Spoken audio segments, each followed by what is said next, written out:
This week we're honored to have two Sedra, two Parshat HaShavua, the first one being Tazrai and the second one Metzora.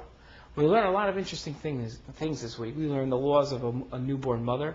We learn the laws of the affliction called tsaras, the skin affliction or house affliction, and furniture affliction, clothing affliction that comes from one that speaks Lashon Hara, that talks derogatorily about somebody else. While a lot of these topics are not so practical in our time, and therefore might discourage us from learning them, all topics, no matter what you're studying, when they're new and they're fresh, it opens up doors of excitement and enthusiasm in your learning. This week I encourage you, take out a Chumash, look through the Sedra, really open up those doors of vistas of new knowledge for yourself this Shabbat afternoon. One of the things that a lot of our commentators discuss in this week's Sedra is the topic that we have of the newborn mother giving a chatas, a sin offering. She presents the sin offering in the Beis HaMikdash once she's all better, once she's recovered from giving birth. Everyone's puzzled. Why would a newborn mother have to give a sin offering? What has she done wrong? What is her sin? Our sages explain that a mother during child labor sometimes says things that should not be said, whether it be a vow that she's never going to bear children again, and later on, when she's fully recovered, she recants, as all mothers do, and are willing to have more babies. Because of the false oath that she took, she has to give a chatas. That's Chazal's explanation. And while the Ramban does quote Chazal's explanation, he offers another one as well. And he says that because the mother has bled, and because the mother has had a serious recovery from a serious illness, therefore she has to give the korban.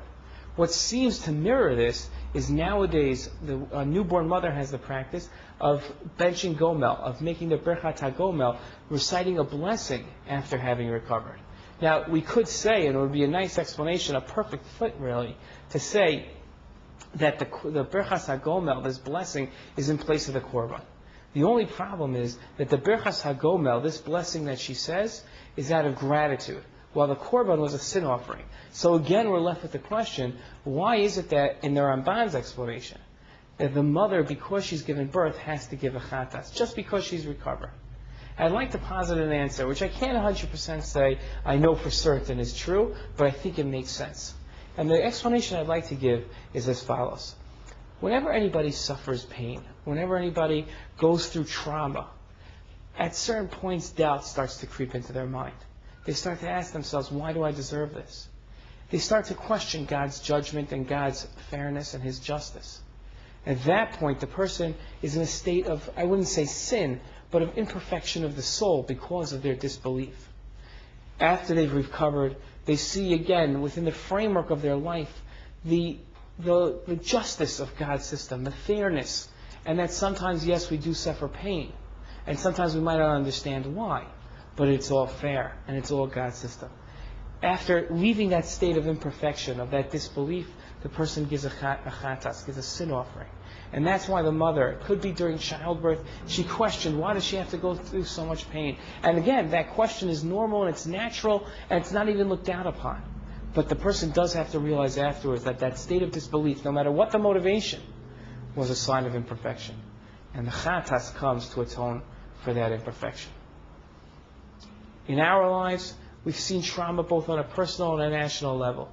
We've hurt as a nation, we've hurt as people. And every single time that happens, doubt and disbelief does creep into our minds. Even Moshe Rabbeinu asked the age-old question of why do good things happen to bad people and bad things happen to good people. And he wasn't able to come up with an answer. If Moshe Rabbeinu couldn't, all the more so we couldn't.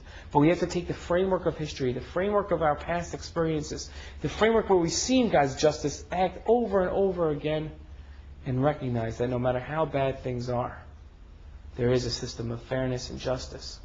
And we have to keep that belief alive.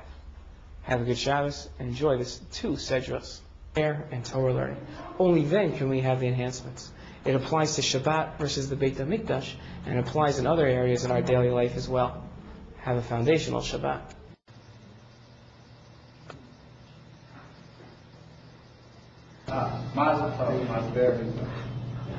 Okay.